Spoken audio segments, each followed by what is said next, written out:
Hello, we're live. We're Hello, hello, live. pals. Hello, pals. We're loud. We're not loud. Hello, YouTube live pals. Teddy Leopard left a comment saying, "I thought you guys used to do live coverage." No, Teddy Leopard, we did not sit Ever did an live MST3K the call. We actually work on the call, and I transcribe the call, and then after it's over. We used to do live blog. We used to cover it live. Oh, we live used to blog. type live. Sure, Yeah. but not live on Never YouTube. video. That's not going to happen. No way.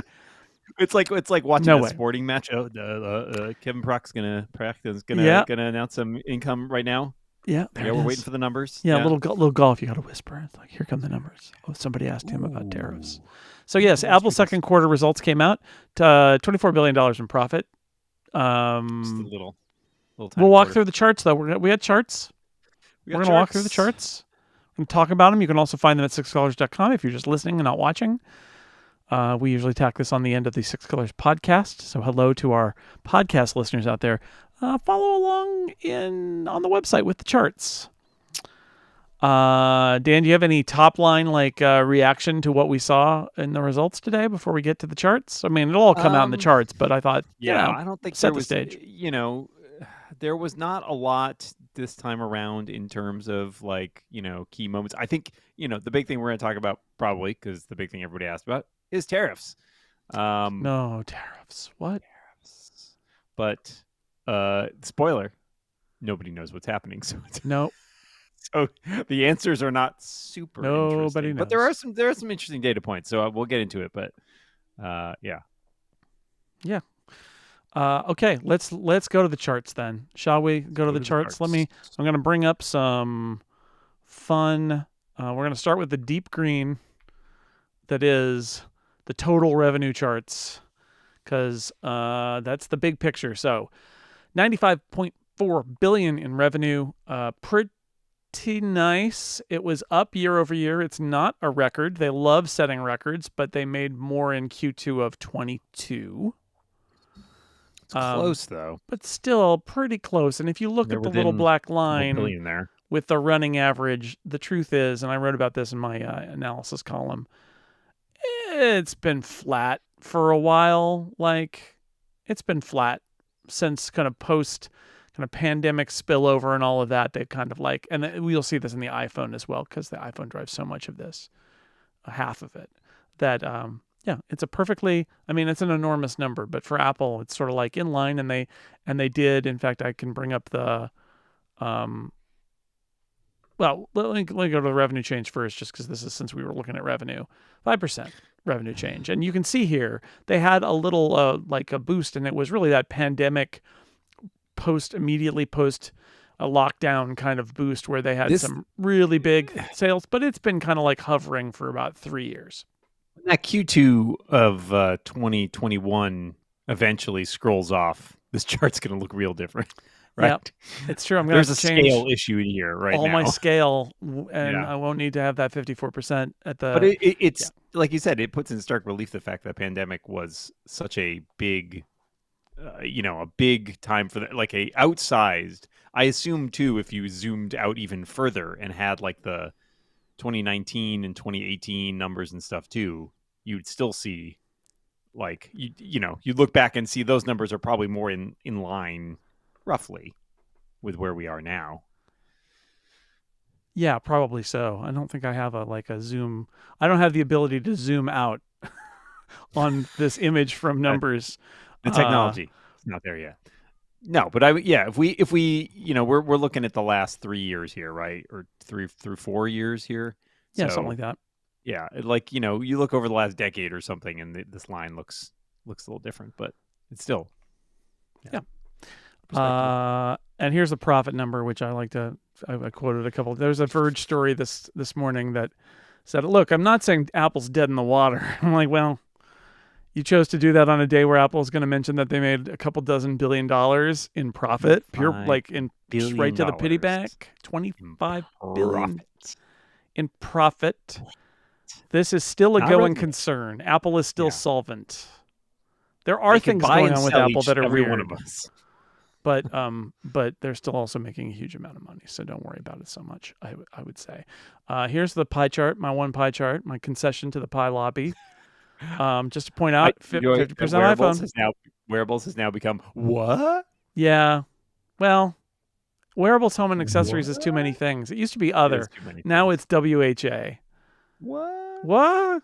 8%, Mac 8%, iPad 8%, services 28%, iPhone 49%. Apple is an iPhone and services company. Yeah, there's two businesses, and then there's three hobbies. Yeah, I mean, and here's the sort of other way of looking at it, where you just see iPhone services, and then the other stuff is around. Even being down, wearables, go back one to that pie chart for a second, and even being down a little bit, as we'll talk about, I mean, wearables is still the size third of the Mac. largest business. I mean, it's still tied with the Mac, but roughly the size of the Mac, roughly the size of the iPad. Yeah, that's worth noting. All right, Mac. Let's look at the Mac. Mac's doing okay. This was an up quarter, and we'll get to the revenue change in a second. But if you just look here, obviously, again, this is part of this story. 21 into 22, there were enormous Mac sales. You had pandemic buying, you had Apple Silicon buying. A lot of things happened that were pretty wild, pretty heady for the Mac.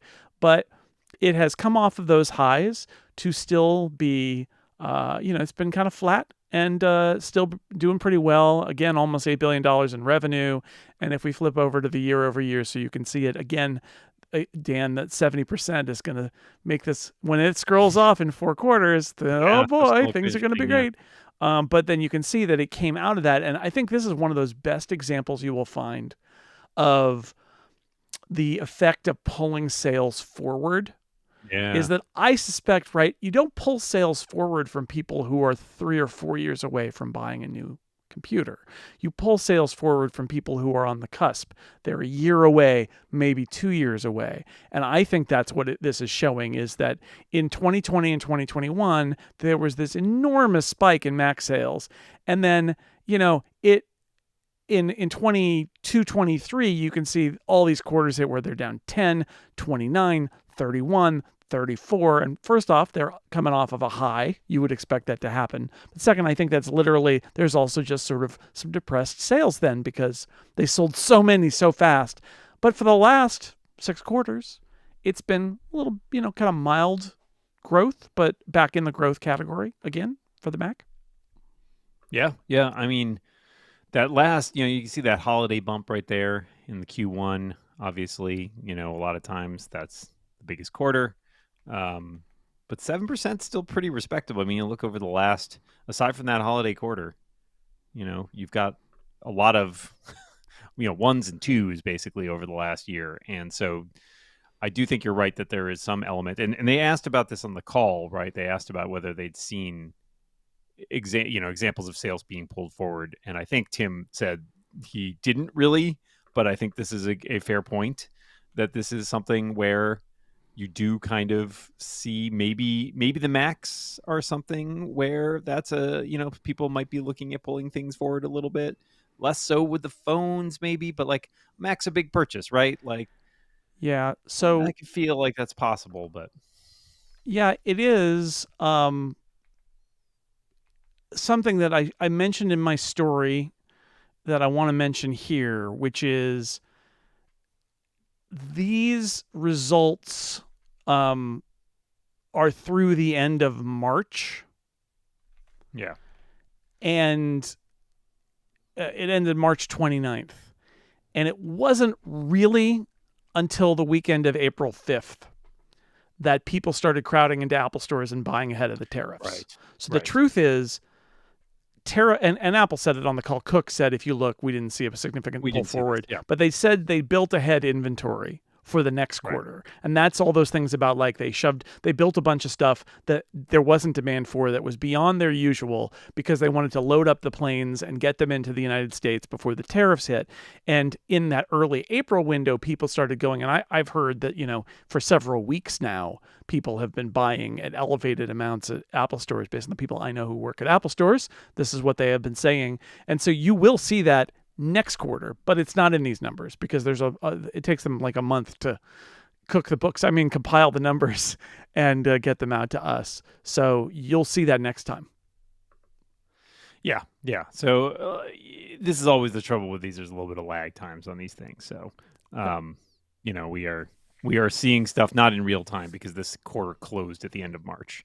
Exactly. And so, a lot of times we talk about when certain products come out, right? Like the MacBook. Well, I think the iPhone is a great example where people talk about, let's look at that for that fiscal fourth quarter for iPhone sales, and the fiscal fourth quarter ends in September, at the end of September. Usually, and so there's only a couple weeks of. I mean, it's the first couple weeks, but it's only a couple weeks. But, even if those numbers are big, they're swamped by the previous whatever it is, 10 weeks of 2.5 months, right. So it's not. You can't. These aren't instantaneous, is what I'm saying. And that's why they sometimes will give color, like what he said about building ahead inventory. That's a good little data point that they built. Right. And this is a classic thing they used to talk about more, I think, when they didn't have their own, as much of their own retail apparatus as they have now, right? They used to talk about sell-in versus sell-through.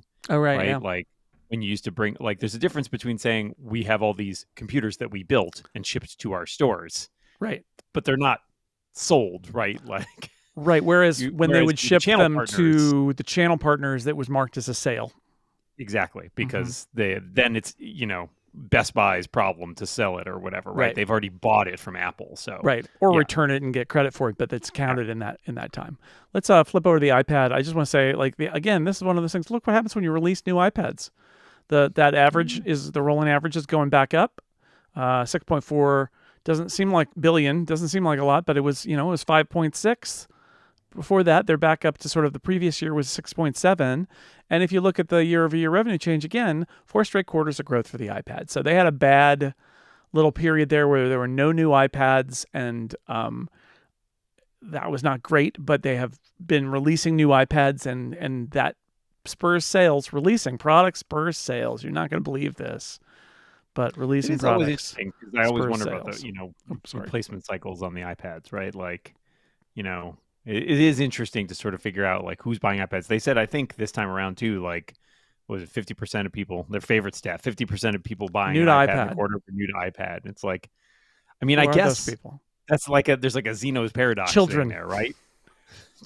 But like, right? How long can it be 50%? But it can keep being 50%, but that 50% is 4 people instead of 8 people or whatever, right? Like, I don't know. It's a good stat, but it's good. Good numbers for the iPad. The larger picture, yes, is a real question of like, what is Apple trying to do with the iPad, and rumors that they're going to make some big changes in iPad OS. Is that going to really make any difference at all? I don't know. But it's a pretty good I mean, the thing is, it's a pretty good business for them. Like, even if the iPad is never more than it is now, it is a pretty good.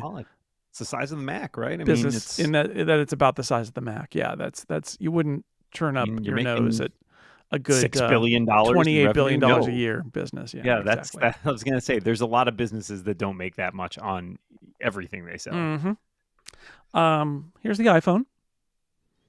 Flat. Yeah, that's just it. It's flat. If you look at that rolling average, it's just flat. For a while too, right? 2022 roughly. So, yeah, flip it over and you can see it. Like, since the beginning of fiscal 2022, there has not been. There was that huge growth again in 21. That's about it. And then it's just been kind of all over the place. By this approach, 2% up is actually pretty good because they were down 1. And then they were 6 up, and then they were down 1 before that. And then they were down 10, and they were up 6. And like, it's kicking around, but there's no. Interesting. They mentioned the 16E a lot, right? Because that did come out during the quarter. But it's not really a sales driver iPhone, right? No, and that's not the kind of thing that has pent-up demand. It's just going to sell over time. But again, I want to keep it in perspective. Wall Street cares a lot about these numbers, the revenue change numbers. But we cannot forget these numbers, which are the numbers that say that Apple sold $46.8 billion in iPhones last 3 months. That's a lot. So flat, yes. Flat at an enormous number. Because that is where the iPhone is it sells in enormous numbers, but flat. Plus, it is another reminder, right? $46.8 billion in revenue. Just put that in perspective. If you remember that story from the other week, Apple got fined about $500 million by the EC. They make that much twice a day, basically. Yeah. Twice a day. Yeah, well, they said that the outcome next quarter of tariffs is going to be, what, 900 million, which is almost $1 billion. But when you look at the total number, it's like, I mean, it's a lot of money, except then you look at the total number and you're like, it's not that much. It's a lot of money to me and you. Yeah, exactly. Exactly. I would hate to lose $900 million, let me tell you. Sure would. Whew. You wouldn't see me. I'd be gone. The 6 colors charts of these look a little different than the Apple charts, just a little bit. A little bit. Services. Don't believe what you think you saw. Services go up. They go up. That's all they do. They go up. And if we look at the year-over-year change, I would say services has settled into a groove, which is in this 11 to 14% growth rate, which they've had for the last 6 quarters. After coming off kind of the really huge expansion that they did, they seem to have settled in to this low double digits every single quarter growth, which is good because that's a pretty good return on investment. It's also worth noting that though they have done, certainly expansions of content within services, they haven't rolled out any new services in quite some time, right? I mean, we saw the bundling with the Apple One a while ago. Obviously, like I said, they add new Apple TV content. They add new Apple Fitness content. They've done a little bit with News Plus. There's more arcade stuff. There's stuff. But there's no new services. Like, hey, we've got this brand new service and you need to sign up. So it's not surprising there's no giant peak, but it is also pointing out that like they're going to accrue users every quarter.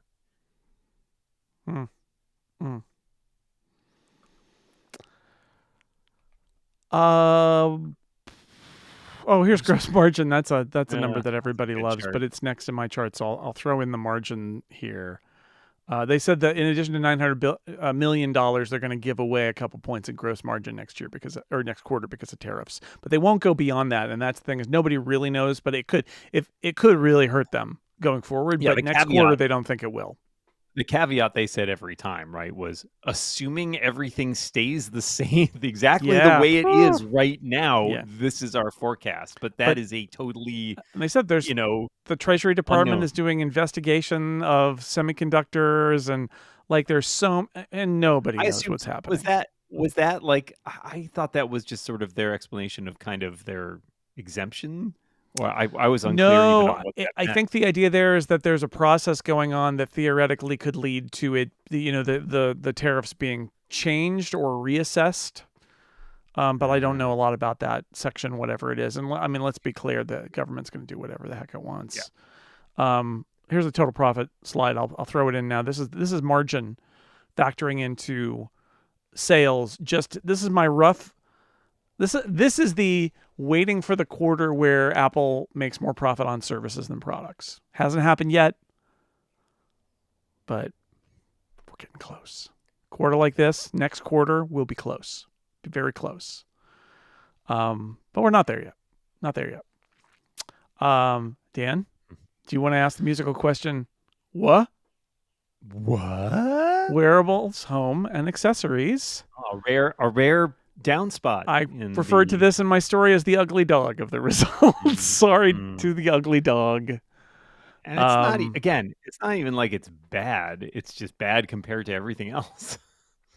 Yeah, well, it was down, and it's been in the doldrums for 7 quarters, really 8 out of 9 quarters, really, 11 out of 12, 11 out of, I mean, it was a real sparky, up and coming kind of category, and it's just kind of flat. And I wonder if the secret best driver in this category is the AirPods Pro, and they haven't been updated in a while, although it's supposedly coming. Apple Watch also, is going. They said that it actually set a new high for install base, which is a super squishy category, but but the laugh out loud moment, and you noted it too, is they said, made me laugh out loud in my kitchen when they're like, but we had a tough compare, because in this quarter last year we released the Apple Vision Pro. Yeah. It's like, And it's worse, Dan. I mean, to be It's fair, worse. That's not the most ridiculous thing in that sentence, because they said it was a difficult compare because last year we released the Vision Pro and also the Ultra 2 was around, because the Ultra 2 was released in September, but the Apple Watch Ultra 2 was still, it was 12 months younger than it is now, basically, is what they were saying. But honestly, I did the math, and like just back of the envelope kind of thing.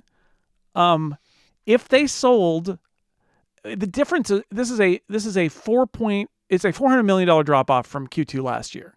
That's 115,000 Vision Pros, just Vision Pros, versus 0 this quarter, which is probably not the case. But like it actually is possible. Because it's expensive. It's a high ticket and item, right? And if you look at the potential swing, but if you look at the decay, if you look at the decay curve of any model, like an Apple Watch that's for sale, Apple Watch Ultra that's for sale for 18 months, let's say, I bet if you go and look at the total sales for month 4 versus month 16, that it sells more in month 4 or month 5 than month 17. So, they said it, so it's probably true that if you put Vision Pro and Apple Watch Ultra 2 year over year, you can make it meet $400,000. Sure, but it also is you're fitting your answer to the question, right? Like there's or fitting your question to the answer, I guess. I think there's a certain degree of cart leading the horse there. And I'm wrong. Like, it's billion. It's 400 million. But again, you dropped off how many billion? Yeah. It's 0.4 billion, so it's 400 million. But the fact is, if you sell 115,000 Vision Pros at 3,500, it's $400 million. So big numbers. I don't have that kind of cash, but So I guess it just seemed really weird, right? Like, but it's the Vision Pro and the Ultra 2. The Ultra 2? Really? Well, I guess you really should have come out with an Ultra 3 then, huh? Yeah, it was, again, like I said, they're always going to look for a story to tell about why these things are happening and why they're disadvantaged. It's actually kind of good color, but it did seem really like defensive. Like, it's a Vision Pro, man. Vision Pro was so big last year. But the truth is, if they only needed to sell 100,000 of them more than they did this year, that is an appreciable amount toward the revenue number here. It is. Yeah, I get it. It is. All right, Apple, fine. Let's see if I have any other. I have the grab bag of stats. Just looking at regions, how important America's revenue is. Ooh, there's tariffs there. And the others just moving along. China has sort of been mostly flat lately, but it's a little, it's definitely it wasn't curving super down this time. Yeah. I've got. There's the year-over-year growth, which again, it's just sort of like it's all over the place. America's was up, China was back towards 0, and I've got a little China's chart that I do every now and then, which is, this one here, which is just, it's 2 down, and they said they did their usual, like with currency out of it, with foreign exchange out of it, it was up or flat or whatever. They've always got a story, Dan. They've always got a story. That's what they do. It was interesting. I mean, I was kind of listening with one ears to a lot of the questions. Obviously, tariffs were the big subject. Tim talked a little bit about those, but as we said, it's hard to predict. Nobody really knows what's happening. So they gave that 900 million based on the current situation. Worth pointing out again, as we said, like 900 million. It's not a big. It's a big drop on its own, but it's not a bottom line big drop. It's them mitigating as best they can. Also, I mean, Cook said, I thought this was because we've heard it reported in a few ways, and I guess he went on CNBC and said some of this too, but he reiterated it. He said in the June quarter, they expect the majority of iPhones sold in the U.S. to have been built in India. And they expect Vietnam to be the country of origin for almost all iPad, Mac, Apple Watch, and AirPods in the U.S. If you're outside of the U.S., you'll almost certainly be buying something made in China, but that they are changing the flow of all of it. That was interesting to me because, if you look back at that that last, that chart you showed where you broke out all the regions, right, and how high American sales are. That's a lot of volume, right? There's a lot of volume in moving every Mac, iPad, Apple Watch, and AirPod to America, because America outsells pretty much all the other regions and probably several of the Yeah. regions combined. So Yes. that tells you a lot about how much they've built up their capacity. And a lot of that was done in the wake of COVID, because, of course, the China lockdowns was a huge hit when that was the single point of failure, essentially, for most of the Apple products. So they learned a lesson from that. And I think that is another reason why they can do this, and they will not be hurt as much by tariffs as they would have been if this had happened 5-10 years ago. They would have been in a lot bigger trouble because they didn't build out all those other factories. Yeah, this is their smart, ironically, in part because of tariffs, because right? I think they had to build in India and Brazil, especially because India and Brazil were like, you got to build it here if you want to sell it You want to here. sell it here. Yeah. Vietnam is different. Vietnam, there was definitely a feeling like that was a fallback for Chinese manufacturing. They used COVID as a reason. Like, I feel like some of it, I mean, China knows what they're doing, but I think some of it, if Apple has a good excuse, which is not we don't like you anymore, but it's like we just need to diversify, that they have a better chance of going along with it. Yeah, United States, I forget the number, but it's like whatever, 35, 40, 45% of Apple's business is the US. The US is its single biggest market by a lot. And so it matters, but it does, mean they can move things around. I think there's a question about, in the long run, what are they going to be able to do? Like there's that super thin phone that they're supposed to be making this year, and they're supposed to be doing a folding phone next year. Right. And Can they do that outside of China? I have real doubts that is a process that can be started somewhere other than China. The beauty of it is, though, the Apple hates raising prices. Those are products that don't exist currently. So they could raise the price on those when they come out and just say, this is what it costs. We're also talking something that's more than a year away. Who knows what the situation will be by that of course, point, right? Like, of course, is so fluid. Part of me even wonders if there's more they can do with these shell games, where it's like, well, we built like 90% of this product in China, and then we shipped it to Vietnam, and then we shipped it onward. Like, are there loopholes they can exploit, or are there exemptions they can get? As we've mentioned elsewhere, they're engaging with the administration to try and avoid all these things in the first place because they don't want to pay any of these. So much of the supply chain is in China that I'm sure there's a lot of stuff that's assembled in India that has lots of pretty chunky bits that are coming from China.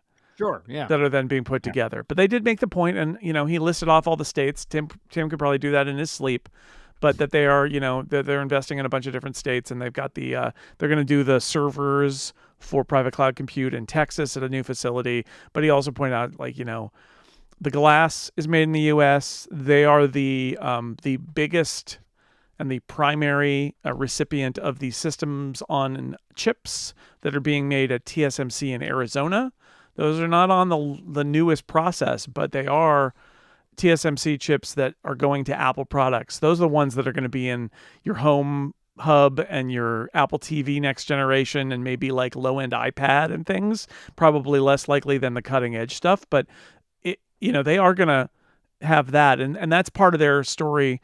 That they're really performing it for the White House, but that's part of the story. Is we are making this out of American products, right, in a lot of ways.